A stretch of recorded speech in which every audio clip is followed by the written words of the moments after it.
অমুক সময় মৃত্যু এসে যাবে। কোন পয়গম্বর বলতে পারে নাই আমার অমুক সময় মৃত্যু এসে যাবে। কোন পয়গম্বর, কোন পীর, কোন আল্লাহর ওলি বলতে পারে নাই এখন পর্যন্ত যে আমার অমুক দিন অমুক সময় মৃত্যু এসে যাবে। এজন্য বুখারী শরীফের প্রথম হাদিস ইন্নামাল আ'মালু বিন্নিয়াত, যে তোমরা যে কোনো কাজ করবা না কেন নিয়তের উপরে নির্ভরশীল করে করো। তোমার নিয়তকে খাঁটি করো, অল্প আমল তোমার নাজাতের জন্য যথেষ্ট হয়ে যাবে।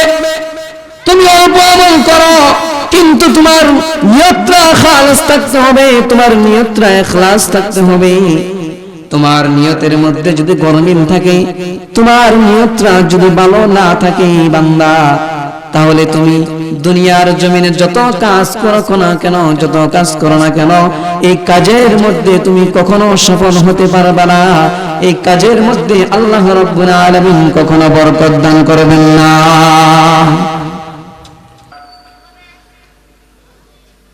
চাকবারহাট নতুন বাজার কেন্দ্রীয় জামি মসজিদ ও হাফিজিয়া মাদ্রাসার উদ্যোগে অষ্টম বার্ষিকী কর্তৃক আয়োজিত ইসলামী মহাসম্মেলনে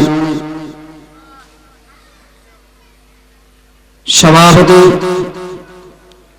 হযরত মাওলানা মোহাম্মদ সলিমউদ্দিন সাহেব,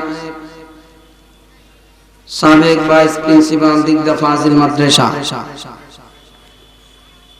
সম্মেলনের প্রধান অতিথি আসন গ্রহণ করবেন জনাব আলহাজ অ্যাডভোকেট মোহাম্মদ আমান হোসেন খান, চেয়ারম্যান কাপাসিয়া উপজেলা পরিষদ ও সহ সভাপতি গাজীপুর জেলা আওয়ামী লীগ। সম্মেলনে প্রধান বক্তা হিসেবে উপস্থিত থাকবেন আন্তর্জাতিক খ্যাতি সম্পন্ন মুফাসসির কোরআন হযরত মাওলানা হাফেজ মুফতি দিলওয়ার হোসেন তাহির। মঞ্চে সামনে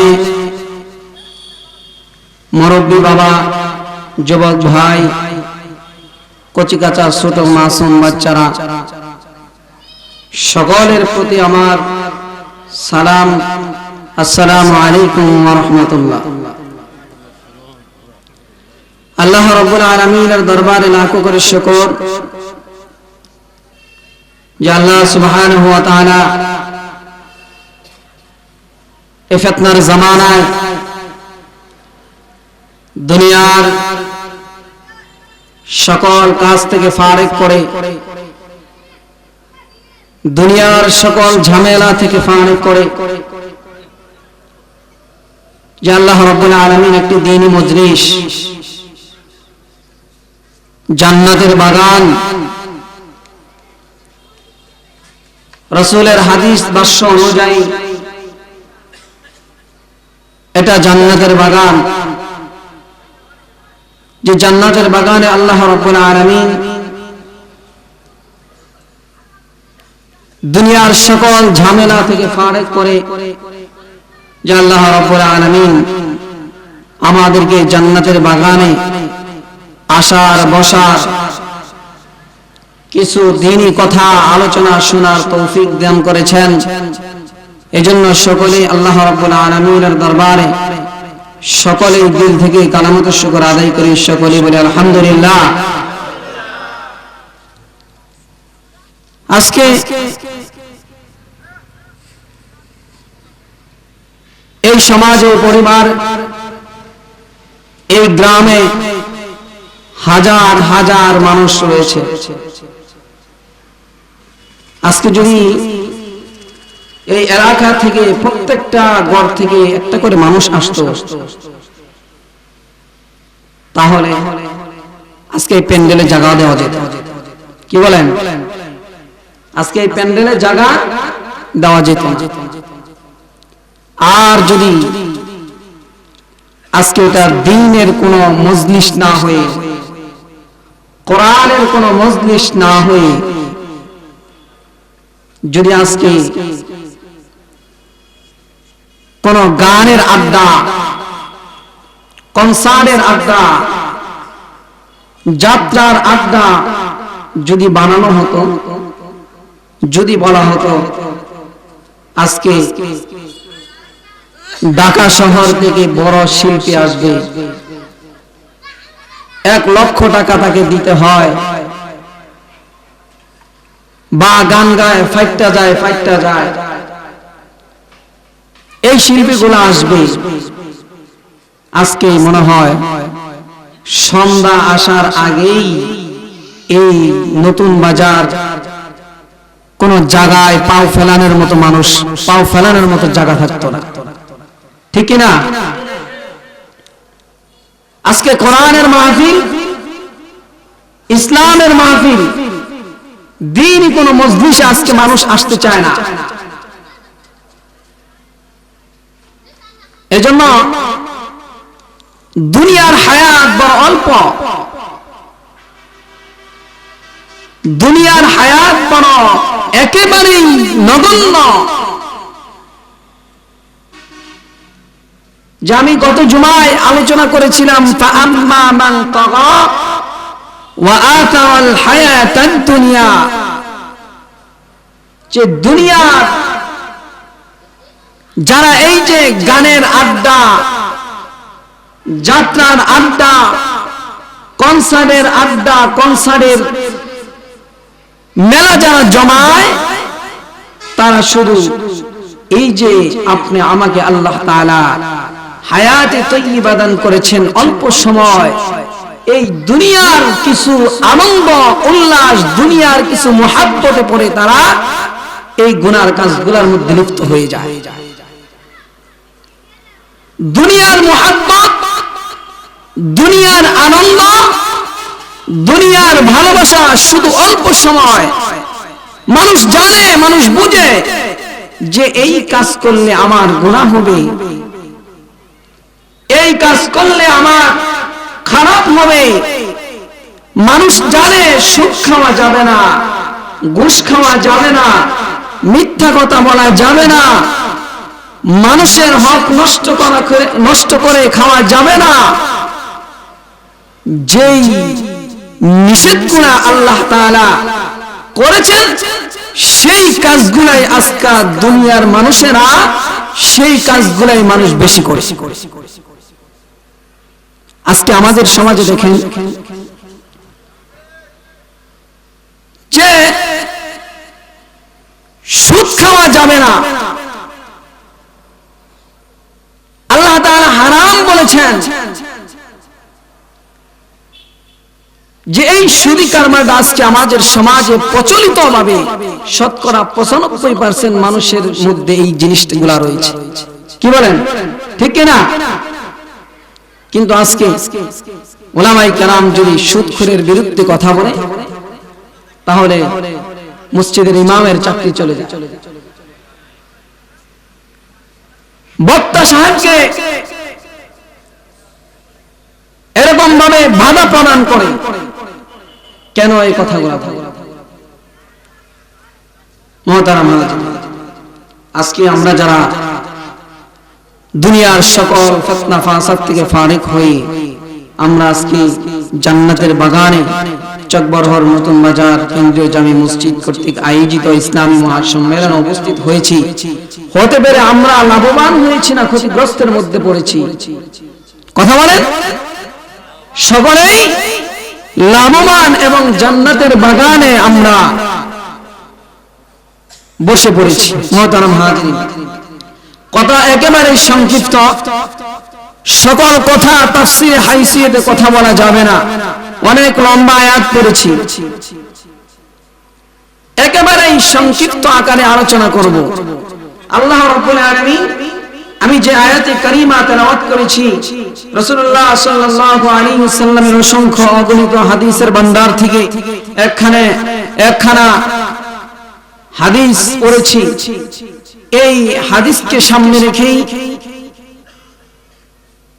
আয়াতকে সামনে রেখেই 2-4টি কথা একেবারে মুখতাসার আকারে বলবো। আল্লাহ তাআলা আপনি আমাকে বলা এবং শুনে আমল করার তৌফিক দান করুক, সকলে বলেন আমিন। মুহতারাম হাজিরিন, আল্লাহ রাব্বুল আলামিন কোরআন হাকিমের মধ্যে বলেছেন, যে আয়াতে কারিমা তেলাওয়াত করেছি, এই আয়াতে কারিমার মধ্যে মুমিনের কিছু বৈশিষ্ট্য, মুমিনের কিছু গুণ এই আয়াতে কারিমার মধ্যে বলেছেন।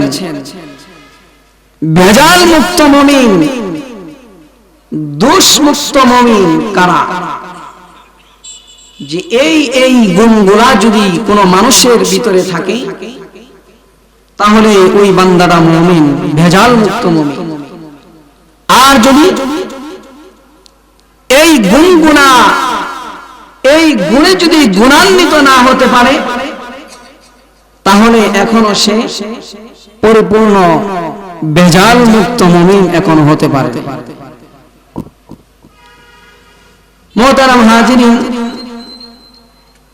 আল্লাহ সুবহানাহু ওয়া তাআলা এই আয়াতে কারিমার মধ্যে এই আল্লাহ তাআলা বলেছেন, এই গুণগুলো যদি তোমরা অর্জন করতে পারো, তাহলে আমি আল্লাহ রাব্বুল আলামিন তোমাদেরকে 3টা পুরস্কার দান করব। সুবহানাল্লাহ। গুণ হলো 5টি, পুরস্কার দিবেন 3টি।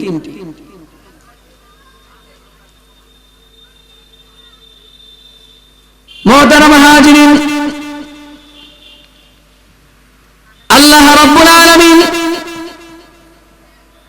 কোরআন কারীমের মধ্যে ঘোষণা করেন, ইন্নামাল মুমিনুনা আল্লাযীনা ইযা যুকিরাল্লাহু ওয়াজিলাত কুলুবুহুম। আল্লাহ রাব্বুল আলামিন বলেন, ইন্নামাল মুমিনুনা আল্লাযীনা ইযা যুকিরাল্লাহ। আল্লাহ সুবহানাহু ওয়া তাআলা বলেন, ভেজাল মুক্ত মুমিন তারা,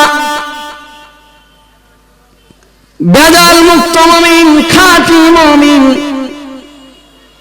এই খাঁটি মুমিনের গুণাগুণী আল্লাহ রাব্বুল আলামিন এই আয়াতে কারিমার মধ্যে বলেছেন, ভেজাল মুক্ত মুমিন কারা? ইযা যুকিরাল্লাহ ওয়াজিলাত কুলুবুহুম।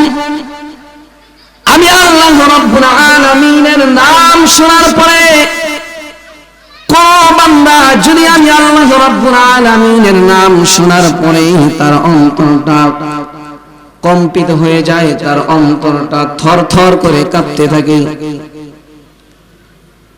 কোন মানুষ যদি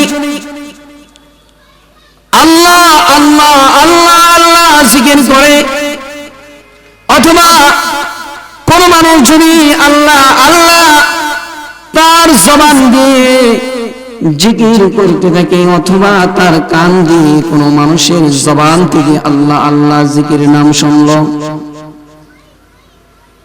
যদি বান্দাটা খাঁটি মুমিন হয়, যদি বান্দাটা ভেজাল মুক্ত মুমিন হয়, আল্লাহ রাব্বুল আলামিন বলেন, ইযা যুকিরাল্লাহু ওয়াজিলাত কুলুবুহুম। তাহলে তার অন্তরটা কম্পিত হয়ে যায়, থরথর করে কাঁপতে থাকে। তার অন্তরের ভিতরে, তার মনের ভিতরে একটা ভাব সৃষ্টি হয়ে যায়, তার অন্তরের ভিতরে ভাব সৃষ্টি হয়ে যায়, তার অন্তরটা কাঁপতে থাকে, যে তার চক্ষু দিয়ে অঝরে পানি পড়তে থাকে। সে তার জবান দিয়ে আল্লাহ আল্লাহ নাম জপল, তার জবান দিয়ে আল্লাহ আল্লাহ নাম জপল, সুবহানাল্লাহ সুবহানাল্লাহ নাম জপল, আল্লাহু আকবার তার জবান দিয়ে বলতেছে। আল্লাহ তাআলার নাম তার জবান দিয়ে শুরু হয়ে গেছে। যদি বান্দারা খাঁটি মুমিন হয়, যদি বান্দাটা আল্লাহ ওয়ালা হয়, আল্লাহর প্রতি মুহাব্বত তার থাকে, আল্লাহর প্রতি ভালোবাসা তার অন্তরের ভিতরে থাকে, আল্লাহ রাব্বুল আলামিন বলেন ওয়াজিলাত কুলুবুহুম, তার অন্তরটা কম্পিত হয়ে যায়, থরথর করে কাঁপতে থাকে। এজন্যই তো দেখবেন আজকে অনেক জায়গায় যখন কোরআনের আলোচনা করা হয়, জিকির করা হয়, কোন কোন এমন আল্লাহর বান্দা আছে, কোন কোন এমন আল্লাহর বান্দা আছে জিকির শোনার পরে যখন আল্লাহ আল্লাহ জিকির শুনে সুবহানাল্লাহ সুবহানাল্লাহ জিকির করে, তখন দেখবেন মজলিসের মধ্যে হাজার হাজার মানুষ থাকে, শতাধিক মানুষ থাকে। ওই হাজার হাজার মানুষের মধ্যে থেকে জিকির করে উঠলো, জিকির করতে করতে লাফাইতে থাকে লাফাইতে থাকে।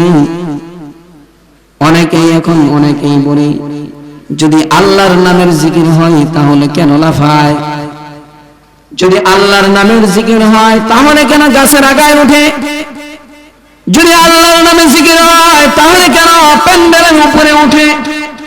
আরে ভাই, আমি বলি তুমি যদি খাঁটি মুমিন হয়ে থাকো, তুমি যদি আল্লাহর খালেস মুমিন হয়ে থাকো, তুমি যদি বেজাল মুক্ত মুমিন হয়ে থাকো, তাহলে তোমার দিলটা আল্লাহর দিকে রুজু করে, তোমার কলবটা আল্লাহর দিকে রুজু করে তুমি যখন জিকিরের মধ্যে বসবা, মনে মনে ভাববা আল্লাহ তাআলা আমি তো এই দুনিয়ায় একদিন ছিলাম না, আল্লাহ তাআলার হুকুমে আমি এই দুনিয়ার জমিনে আসছি, আবার দুনিয়ার জমিন থেকে আমি কবরের ময়দানে চলে যাব, হাসরের ময়দানে একদিন উঠব। আমি মনে মনে এই কথাটা চিন্তা করে তুমি যখন জিকির করবা যে আমি এখন মৃত হয়ে গেছি, আমি কবরের মধ্যে শুয়ে আছি, কবরে গেলে আমার কি উপায় হবে, আল্লাহর আদালতে আমার কি জবাব দিল, আল্লাহর আদালতে আমি কি জবাব দিব, হাসরের ময়দানে যেদিন আমি উঠব, আল্লাহ রাব্বুল আলামিন যখন বলবেন আলাল জাব্বার আলাল মুতাকাব্বির, আল্লাহ যখন বলবে লিমানিল মুলকুল ইয়াউম, আল্লাহ যখন বলবে তখন আমি কি জবাব দিব। এই চিন্তা চেতনা করে কলবটা মরা মনে, আমার কলবটা মরা বেড়ে যখন আমি আল্লাহর নামের জিকির করব, আল্লাহ আল্লাহ জপব, আল্লাহর নামের জিকির করব, তখন আমার অটোমেটিকলি আমার অন্তর থেকে এরকম অন্তরের ভিতরে একটা ভাব সৃষ্টি হয়ে যাবে, অনুভব সৃষ্টি হয়ে যাবে যে আমার কলবটা আমার অন্তরটা লাফাইতে থাকবে, কলবটা লাফাইতে থাকবে। সে কথাটাই আল্লাহ রাব্বুল আলামিন বলেন যে মুমিন হলো সে, খাঁটি মুমিন হলো সে। কে খাঁটি মুমিন? যে আমি আল্লাহর নামের জিকির শোনার পরে তার অন্তরটা কম্পিত হয়ে যায়, তার কলবটা তার অন্তরটা থরথর করে কাঁপতে থাকে, তার অন্তরটা তার কলবটা একটা অন্যরকম ভাব সৃষ্টি হয়ে যায়, সে হলো খাঁটি মুমিন। খাঁটি মুমিনের এক নম্বর গুণ, যদি জিকির শুরু হয়ে যায়, যদি আল্লাহর নামের জিকির শুরু হয়ে যায়, তাহলে তার অন্তর থরথর করে কাঁপবে। মুমিনের দুই নম্বর গুণ, ইন্নামাল মুমিনুনা আল্লাযীনা ইযা যুকিরাল্লাহু ওয়াজিলাত কুলুবুহুম ওয়া ইযা তুলিয়াত আলাইহিম আয়াতুহু যাদাতুহুম ঈমানা।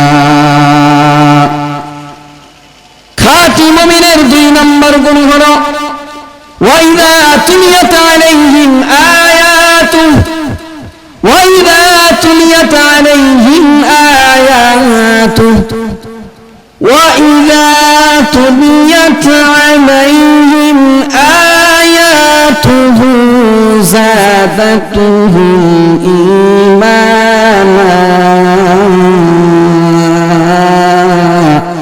الله أكبر খাঁটি মুমিনের 2 নম্বর গুণ হলো বেজাল মুক্ত মুমিনের 2 নম্বর গুণ হলো ওয়াইদা তুলিয়াত আলাইহিম আয়াতুহু যাদাতুহুম ঈমানা খাঁটি মুমিনের সামনে যখন কোরআন কারীমের আয়াত তেলাওয়াত করা হয় খাঁটি মুমিন যখন কোরআন কারীম আয়াত তেলাওয়াত করে তখন খাঁটি মুমিন তার অন্তরটা তার ঈমানটা বাড়তে থাকে ঈমান মজবুত হইতে থাকে এজন্যই তো দেখবেন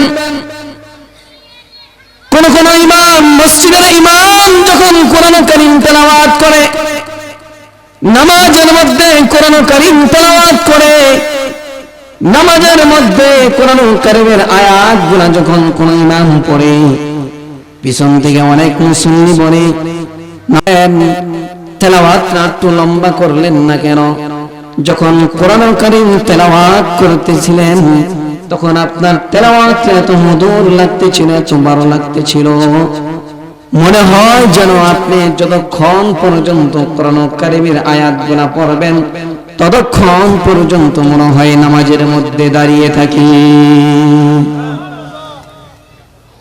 অনেক মুমিন আছে যে নামাজের মধ্যে তেলাওয়াত করে ইমামের তেলাওয়াত এত সুন্দর এত মধুর ইমাম যখন তেলাওয়াত করে নামাজের মধ্যে তেলাওয়াত করে মনে হয় যে আসমান থেকে কোরআন কারীমের আয়াত যেমন ভাবে আল্লাহর রাসূল সাল্লাল্লাহু আলাইহি ওয়াসাল্লামের উপরে নাজিল হয়েছিল তেমন ভাবে মনে হয় কোরআন কারীমের আয়াতগুলো এত সুন্দর ভাবে তেলাওয়াত করে ইমাম মনে হয় যেন আসমান থেকে কোরআন কারীমের আয়াতগুলো নাজিল হচ্ছে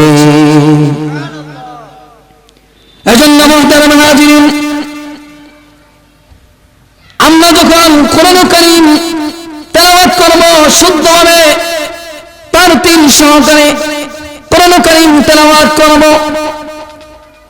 আল্লাহ রাব্বুল আলামিন বলেন ওয়ারাত্তিলিল কুরআনা তারতিলা ওয়ারাত্তিলিল কুরআনা তারতিলা যে কোরআন কারীম তেলাওয়াত করবা তারতিল সহকারে থেমে থেমে মত গুন্না বুঝে বুঝে তোমরা কোরআন কারীম তেলাওয়াত করো এমনটা নয় যেটা বাংলা ভাষা বা বাংলা কবিতা আবার এমন মানুষও আছে সমাজে এমন মানুষও আছে যে ইমাম কেন কোরআন ইমাম কেন নামাজের মধ্যে আয়াত লম্বা করল ইমাম কেন নামাজের মধ্যে তেলাওয়াত লম্বা করলো পিছনে দাঁড়িয়ে থাকতে পারি না নামাজ শেষে আবার ইমামকে ধমক দেয় জিমাম আপনি কেন এত তেলাওয়াত লম্বা করলেন আমি বলবো ভাই আল্লাহ রাব্বুল আলামিন কোরআন কারীমের আয়াত অনুসারে তুমি যদি বলো ইমামের আয়াত কেন এত লম্বা হলো তুমি যদি বলো ইমাম কেন এত আয়াত লম্বা করলো আয়াতের আল্লাহ রাব্বুল আলামিন কোরআন কারীমের মধ্যে যে বলে দিয়েছেন ওয়াইদা তুলিয়াত আলাইহিম আয়াতুহু যাদাতুহুম ঈমানা যদি বেজাল মুক্ত মুমিন হয় খাঁটি মুমিন হয় তাহলে ওই বান্দার সামনে যখন কোরআন কারীমের আয়াত তেলাওয়াত করবে কোরআন কারীম গুলা তেলাওয়াত করবে বান্দার শুধু মজাই লাগতে থাকবে বান্দার শুধু ভালোই লাগতে থাকবে আর যদি তুমি তোমার কাছে কোরআন কারীমের আয়াত ভালো লাগে না তোমার কাছে কোরআন কারীমের তেলাওয়াত ভালো লাগে না তাহলে তুমি মনে করবা, তুমি বুঝবা তুমি এখনো ভেজাল মুক্ত মুমিন হতে পারো নাই, পাকাপোক্ত মুমিন হতে পারো নাই। আল্লাহ রাব্বুল আলামিন সে কথাই বলেন, বান্দা ভেজাল মুক্ত মুমিন যদি তুমি হতে চাও, পাকাপোক্ত মুমিন যদি তুমি হতে চাও, তাহলে তোমার কোরআন কারীম তেলাওয়াত নিজে তোমার ভালো লাগতে হবে। তুমি যখন কোরআন কারীম তেলাওয়াত করবা, তোমার কোরআন কারীম তেলাওয়াত ভালো লাগবে। যখন অন্য কারো কাছ থেকে তুমি কোরআন কারীম তেলাওয়াত শুনবা, তারপরেও তোমার ভালো লাগতে হবে। কারণ কোরআন কারীমের সাথে কোরআন কারীম তেলাওয়াত করলে আল্লাহর সাথে কথা বলা হয়। কোরআন কারীম যখন তেলাওয়াত করবা, আল্লাহর সাথে কথা বলবা। যখন পড়ো আলহামদুলিল্লাহি রাব্বিল আলামিন আর রহমানির রহিম মালিকি ইয়াউমিদ্দিন ইয়্যাকা না'বুদু ওয়া ইয়্যাকা নাস্তাঈন, যখন তুমি নামাজের মধ্যে তেলাওয়াত করো, তেলাওয়াতের জবাব আল্লাহ রাব্বুল আলামিন তোমার তেলাওয়াতের জবাবে সাথে সাথে আল্লাহ রাব্বুল আলামিন তোমার তেলাওয়াতের জবাব দিয়ে দেয়। এজন্যই বলা হয়েছে ওয়ারাত্তিলিল কুরআনা তারতিলা। তুমি যখন তেলাওয়াত করবা, থেমে থেমে কোরআন কারীম তেলাওয়াত করো। আলহামদুলিল্লাহি রাব্বিল আলামিন, তুমি যখন নামাজের মধ্যে আল্লাহ তাআলার প্রশংসা করলা, সাথে সাথে আল্লাহ রাব্বুল আলামিন তোমার প্রতি উত্তরে আল্লাহ রাব্বুল আলামিন যখন একটু থেমে রইলা, থেমে থাকার ওই সময়টুকুর মধ্যে আল্লাহ রাব্বুল আলামিন সাথে সাথে তোমার প্রশ্নের জবাব আল্লাহ রাব্বুল আলামিন দিয়ে দেয়। এজন্য কোরআন কারীম তেলাওয়াত করব, কোরআন কারীমের তেলাওয়াতটা যেন আমার শুদ্ধ হয়, কোরআন কারীমের তেলাওয়াতটা যেন আমার সহিহ হয়। এজন্য নামাজ আমরা পড়ি। আমার বয়স 60, 70, 80 বছর জিন্দেগি হয়ে গেছে, কিন্তু আমি নামাজ পড়তেছি, নামাজের মধ্যে আমার তেলাওয়াত কি পড়তেছি আমি নিজেই। অথচ নামাজ ভাঙার কারণের মধ্যে 1 নম্বর কারণ হলো নামাজে অশুদ্ধ বলা। আমি 60 বছর 80 বছর দিনে আমার হায়াতের সীমানাটা আমি নামাজের মধ্যে কাটিয়ে দিলাম। আমি হজ্জে বাইতুল্লাহ করে আসলাম। আমি বৎসরে বৎসরে রমজানুল মুবারকে রোজা রাখি। আমি বৎসরে বৎসরে যাকাত প্রদান করি, যাকাত দিই। আমি দান ও খায়রাত করি, সকল নেক আমলগুলো করি। আমি আবার নামাজ পড়ি, কিন্তু আমার যে নামাজটা শুদ্ধ হচ্ছে না, নামাজটা সহিশুদ্ধভাবে আমার নামাজের মধ্যে তেলাওয়াত হচ্ছে না। কোনদিন কোন আলেমকে, কোন হাফেজকে, কোন মসজিদের ইমামকে আমি জিজ্ঞাসা করলাম না, ইমাম দেখেন দেখেন আমার তেলাওয়াতটা শুদ্ধ হয় কিনা। কোনদিন আমি ইমামকে জিজ্ঞাসাও করলাম না যে ইমাম দেখেন আমার নামাজে যে আমি তেলাওয়াত করি, এই তেলাওয়াতটা আমার শুদ্ধ হচ্ছে কিনা। অথচ আমি নামাজ পড়ে পড়ে আমার জিন্দেগি বরবাদ করে ফেলেছি। পায়ের মধ্যে দাগ ফেলে দিয়েছি, হাতের মধ্যে দাগ ফেলে দিয়েছি, কপালে দাগ ফেলে দিয়েছি, কিন্তু আমার তেলাওয়াতটা শুদ্ধ হচ্ছে না। তেলাওয়াতে আমি অশুদ্ধ করি। এই নামাজে আল্লাহর কসম করে বলি, এই নামাজ আল্লাহ তাআলার দরবার পর্যন্ত পৌঁছাবে না। এজন্য ইমাম বুখারী রাহমাতুল্লাহি আলাইহি নামাজের মধ্যে যখন কোরআন কারীম তেলাওয়াত করতেন, আমাদের নবী, শেষ নবী, আখির জামানার পয়গম্বর মুহাম্মদ আরবি সাল্লাল্লাহু আলাইহি সাল্লাম যখন নামাজের মধ্যে তেলাওয়াত করতেন, আল্লাহর নবী মুহাম্মদ আরবি সাল্লাল্লাহু আলাইহি সাল্লাম নামাজের মধ্যে যখন তেলাওয়াত করতেন, তেলাওয়াত করতে করতে তার পা মুবারক ফুলে যাইত। তার পা মুবারক দিয়ে রক্ত পানি বের হয়ে যেত।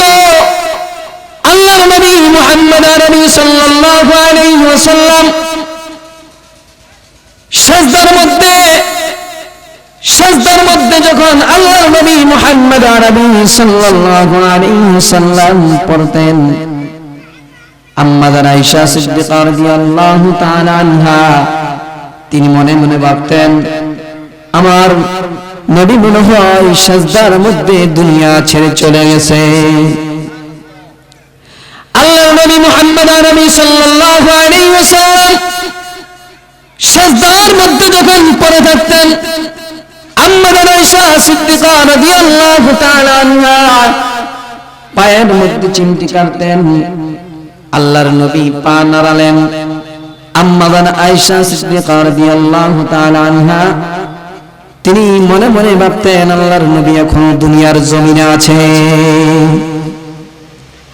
আল্লাহর নবী মুহাম্মদ আরবি সাল্লাল্লাহু আলাইহি ওয়াসাল্লাম নামাজ শেষে আম্মা জান আয়েশা রাদিয়াল্লাহু তাআলা আনহাকে জিজ্ঞাসা করে, ও গো আয়েশা, তুমি কেন আমার পায়ের মধ্যে চিমটি কাটলা? তুমি কি মনে করেছো আমি দুনিয়া ছেড়ে চলে গেছি? আল্লাহর নবী মুহাম্মদ আরবি সাল্লাল্লাহু আলাইহি ওয়াসাল্লাম এই কথা বলার পরে আম্মা জান আয়েশা রাদিয়াল্লাহু তাআলা আনহা বলে, ইয়া রাসূলুল্লাহ, ইয়া হাবিবাল্লাহ, ও গো আল্লাহর নবী, আল্লাহ রাব্বুল আলামিন আপনার আগের পিছের সমস্ত গুনাহ আল্লাহ রাব্বুল আলামিন maaf করে দিয়েছে, তারপরেও কেন এরকম সিজদায় পড়ে পড়ে কাঁদেন? আল্লাহর নবী মুহাম্মদ আরবি সাল্লাল্লাহু আলাইহি ওয়াসাল্লাম আম্মা জান আয়েশা রাদিয়াল্লাহু তাআলা আনহার কথার উত্তর বলেন, ফালা কুন আবদান শাকুরা। আল্লাহর নবী মুহাম্মদ আরবি সাল্লাল্লাহু আলাইহি ওয়াসাল্লাম বললেন, ওগো আয়েশা, আয়েশা রে, আল্লাহ রাব্বুল আলামিন আমাকে যে নিয়ামতগুলো দান করেছেন, এই নিয়ামতের শুকরগুজার বান্দা কি আমি পয়গম্বর হব না? আল্লাহর শুকরিয়া আদায় করার জন্য এইভাবে আমি তেলাওয়াত করে করে, কোরআন কারীমের তেলাওয়াত করে করে আমি আল্লাহ তাআলার কুদরতি পায়ের মধ্যে সিজদা দিয়ে আমি আল্লাহ তাআলার কাছে চাই, আল্লাহ তাআলার কাছে maaf চাই। ও যুবক ভাই, মুরব্বি বাবা, যে পয়গম্বর মুহাম্মদ আরবি সাল্লাল্লাহু আলাইহি ওয়াসাল্লাম যার আগের পিছের সমস্ত গুনাহ আল্লাহ রাব্বুল আলামিন maaf করে দিয়েছেন, সেই পয়গম্বর যদি সিজদায় পড়ে আল্লাহ তাআলার কাছে কাঁদেন, আর সেই পয়গম্বর যদি বলেন, আল্লাহ তাআলা আমাকে যে নিয়ামতগুলো দান করেছেন, এই নিয়ামতের শুকরগুজার বান্দাকে আমি হব না, এই শুকরগুজার বান্দা হওয়ার জন্য আমি আল্লাহ তাআলার ইবাদত করি, তাহলে সেই তুলনায় আমাদের ইবাদতগুলো কই? মসজিদের মিনার থেকে আজান হয়, আমরা ঘরে বসে থাকি। মসজিদের মিনার থেকে আজান হয়, আমরা দোকানে বসে আড্ডা দিই। মসজিদের মিনার থেকে আজান হয়, চাষটেলে বসে বসে গল্প করি। এজন্য মুহতারাম হাজিরিন, আল্লাহর নবী মুহাম্মদ আরবি সাল্লাল্লাহু আলাইহি ওয়াসাল্লাম বলেছেন যে আমি আল্লাহ তাআলার শুকর আদায় করার জন্য আমি কোরআনুল কারীম তেলাওয়াত বেশি করে করি, আর আমি এইভাবে সিজদায় পড়ে থাকি। এজন্য আল্লাহ রাব্বুল আলামিন মুহাম্মাদুর রাসূলুল্লাহ সাল্লাল্লাহু আলাইহি ওয়াসাল্লামকে কোরআনুল কারীম শিক্ষা দিয়েছেন। আল্লাহ রাব্বুল আলামিন তার পয়গম্বর মুহাম্মদ আরবি সাল্লাল্লাহু আলাইহি ওয়াসাল্লাম মুহাম্মদ আরবি সাল্লাল্লাহু আলাইহি ওয়াসাল্লাম জিবরাইল আলাইহিস সালামের মাধ্যমে কোরআনুল কারীম তেলাওয়াত শিখেছেন। মুমিনের 2 নম্বর গুণ, ওয়াইদা তুলিয়াত আলাইহিম আয়াতু যাদাতুহুম ঈমানা ওয়া আলা রাব্বিহিম ইয়াতাওয়াক্কালুন। বেজাল মুক্ত মুমিনের 3 নাম্বার গুণ, বেজাল মুক্ত মুমিন খাঁটি মুমিনের 3 নাম্বার গুণ, ওয়া আলা রাব্বিহিম ইয়াতাওয়াক্কালুন। একেবারে সংক্ষিপ্ত আকারে বলি, সময় কম। মুমিন বান্দা যখন কোন নিয়ত করবে, খাঁটি মুমিন যখন কোন কথা বলবে, খাঁটি মুমিন যখন কোন কথা বলবে বা কোন নিয়ত করবে, কোন কাজ করবে, আল্লাহ তাআলার উপরে তাওয়াক্কুল করে করবে। যেমন কোন মানুষ বলল, আমি আগামীকাল গাজীপুর যাব, আগামীকাল ঢাকাতে যাব। কোন মানুষ যদি বলল, এরকম না, এরকম বলা উচিত না যে আমি আগামীকালকে গাজীপুর যাব বা ঢাকায় যাব। আমার বলতে হবে, আল্লাহ তাআলা যদি চায় তাহলে আমি আগামীকালকে গাজীপুর যাব, আল্লাহ তাআলা যদি চায় তাহলে আমি আগামীকালকে ঢাকাতে যাব। অন্যথায় যদি আল্লাহ তাআলার উপরে তাওয়াক্কুল করে না করে, আল্লাহ তাআলার উপরে ভরসা না করে, যদি কোনো বান্দা এরকম ভাবে নিয়ত করে যে আমি আগামীকালকে অমুক কাজ করব, অমুক কাজ করব, তমুক কাজ করব, আল্লাহ না করুক, এই যে বান্দারা বলে ফেললো যে আমি আগামীকালকে এই কাজটা করব, অমুক কাজটা করব, হয়তোবা আগামীকালকে আসার আগেই তোমার মৃত্যুবরণ হয়ে যেতে পারে। পৃথিবীর কোন মানুষ বলতে পারবে না আমার অমুক সময় মৃত্যু আসবে। পৃথিবীর কোন মানুষ বলতে পারবে না আমার অমুক সময় মৃত্যু এসে যাবে। কোন পয়গম্বর বলতে পারে না আমার অমুক সময় মৃত্যু এসে যাবে। কোন পয়গম্বর, কোন পীর, কোন আল্লাহর ওলি বলতে পারে না এখন পর্যন্ত যে আমার অমুক দিন অমুক সময় মৃত্যু এসে যাবে। এজন্য বুখারী শরীফের প্রথম হাদিস, ইন্নামাল আ'মালু বিন্নিয়াত, যে তোমরা যে কোনো কাজ করবা না কেন নিয়তের উপরে নির্ভরশীল করে করো। তোমার নিয়তকে খাঁটি করো, অল্প আমল তোমার নাজাতের জন্য যথেষ্ট হয়ে যাবে। তুমি অল্প আমল করো, কিন্তু তোমার নিয়তটা খালেস থাকতে হবে, তোমার নিয়তটা ইখলাস থাকতে হবে। তোমার নিয়তের মধ্যে যদি গরমিল থাকে, তোমার নিয়তটা যদি ভালো না থাকে বান্দা, তাহলে তুমি দুনিয়ার জমিনে যত কাজ করো না কেন, যত কাজ করো না কেন, এই কাজের মধ্যে তুমি কখনো সফল হতে পারবে না। এই কাজের মধ্যে আল্লাহ রাব্বুল আলামিন কখনো বরকত দান করবেন না। এজন্য মুহতারাম হাজিরিন,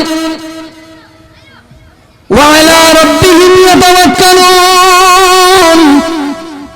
আল্লাহ রাব্বুল আলামিন বলেছেন, হে দুনিয়ার বান্দা, তোমরা যদি বেজাল মুক্ত মুমিন হতে চাও, তোমরা যদি খাঁটি মুমিন হতে চাও, তোমরা যদি খাঁটি মুমিন হতে চাও, তাহলে তোমরা আমি আল্লাহ তাআলার উপরে ভরসা করবা, আল্লাহ তাআলার উপরে ভরসা করবা।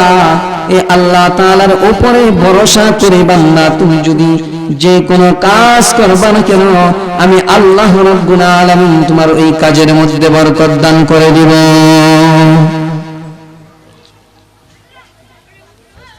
মুমিনের 4 নম্বর গুণ, আল্লাযীনা ইউকিমুনাস সালাত।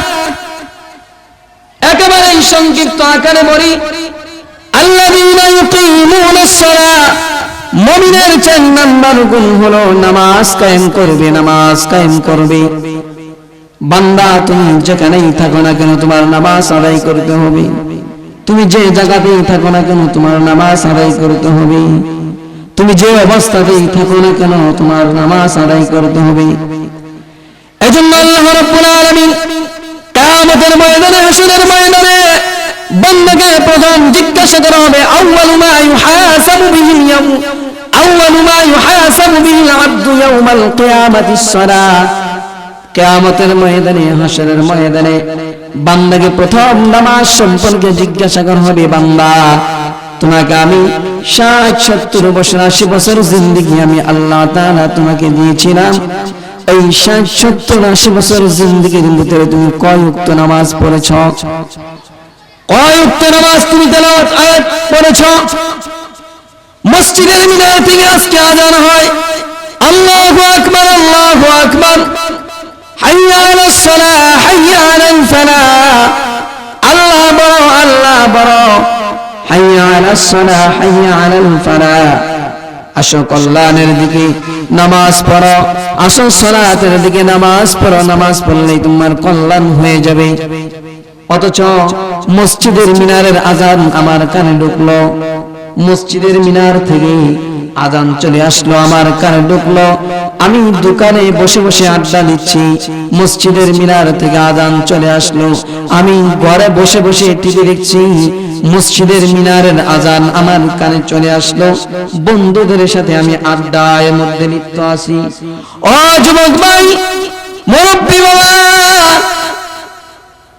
আজকে তুমি যদি বুঝতা, আজকে তুমি যদি খাঁটি মুমিন হতা, আজকে তুমি যদি বেজাল মুক্ত মুমিন হতা, তাহলে মসজিদের মিনার থেকে আযান তোমার কানে চলে আসার সাথে সাথে কিন্তু তোমার আড্ডা চলে যেত, তোমার দোকানের মধ্যে আড্ডা চলে যেত, ঘরের মধ্যে টিভি দেখা বন্ধ হয়ে যেত, তুমি মসজিদের দিকে নামাজের জন্য তুমি দৌড়ে চলে যাইতা।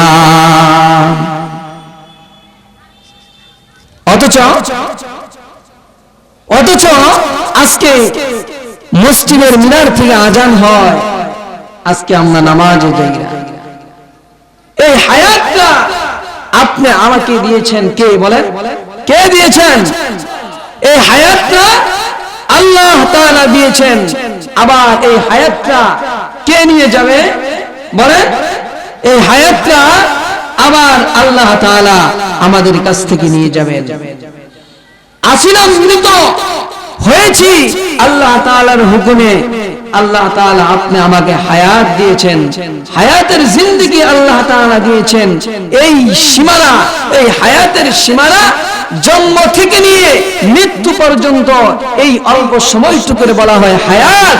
এই হায়াতের সীমানা, এই হায়াতের মধ্যে বান্দা যা আমল করবে, যা ইবাদত করবে, এই সকল আমল, সকল ইবাদতগুলো আল্লাহ তাআলার কাছে কবুল হয়ে যাবে, যদি ইবাদতরা ইখলাস হয়, যদি ইবাদতরা আল্লাহ তাআলার কাছে গ্রহণযোগ্য হয়। এজন্য আল্লাহ তাআলার কাছে আমরা মাফ চাবো, ক্ষমা চাবো, যে আল্লাহ তুমি আমাকে খাঁটি মুমিন হিসাবে আল্লাহ তুমি কবুল করে নাও। এক নাম্বার হচ্ছে খাঁটি মুমিনের এক নাম্বার গুণ, যখন আল্লাহ তাআলার জিকির শুরু হবে তার অন্তর কম্পিত হইতে থাকবে। দুই নাম্বার গুণ, যখন মুমিন বান্দার সামনে কোরআন কারীমের তেলাওয়াত শুরু হবে তার ঈমান বাড়তে থাকবে। মুমিনের তিন নাম্বার গুণ, ওয়া আলা রাব্বিহিম ইয়াতাওয়াক্কালুন, মুমিন দুনিয়ার জমিনে যা করবে আল্লাহ তাআলার উপরে তাওয়াক্কুল করে করবে। মুমিনের চার নাম্বার গুণ, যে বান্দা তুমি যেখানেই থাকো, যে অবস্থাতেই থাকো, যখন মসজিদের মিনার থেকে আযান চলে আসে, আযান হওয়ার সাথে সাথে তুমি মসজিদে নামাজের জন্য তুমি আহ্বান, নামাজের জন্য তুমি প্রস্তুতি হয়ে যাও। আল্লাযীনা ইউকিমুনাস সালাতা ওয়া মিম্মা রাযাকনাহুম ইউনফিকুন। আল্লাহ রাব্বুল আলামিন তোমাকে যে রিজিক দিয়েছে, যে টাকা পয়সা দিয়েছে, এই টাকা পয়সা থেকে তুমি আমি আল্লাহর রাস্তায় খরচ করো। কেমন খরচ করবা? যেমন খরচ করেছে হযরত আবু বকর, যেমন খরচ করেছে হযরত বেলাল, যেমন খরচ করেছে হযরত উসমান, যেমন খরচ করেছে হযরত উমর ফারুক রাদিয়াল্লাহু তাআলা আনহু। এজন্য মুহতারাম হাজিরিন, একেবারেই সংক্ষিপ্ত আকারে, একেবারেই মুখতাসার আকারে যে দুই চারটি কথা বলা হলো, মুমিনের খাঁটি মুমিন কারা হবে, এই কাজ, এই পাঁচ গুণে যদি কোনো মানুষ গুণান্বিত হতে পারে, তারাই হচ্ছে খাঁটি মুমিন, বেজাল মুক্ত মুমিন, তারাই হচ্ছে প্রকৃত মুমিন, তারাই হচ্ছে আল্লাহ তাআলার কাছে প্যারা বান্দা। আল্লাহ রাব্বুল আলামিন আপনি আমাকে এই মুমিনের খাঁটি মুমিন হওয়ার যে পাঁচটি গুণ, এই পাঁচটি গুণ অর্জন করে আমরা যেন দুনিয়া থেকে যাইতে পারি। আল্লাহ রাব্বুল আলামিন আপনি আমাকে তৌফিক দান করুন। ওমা আলাইনা ইল্লাল বালাগ। আসসালামু আলাইকুম ওয়া রাহমাতুল্লাহ।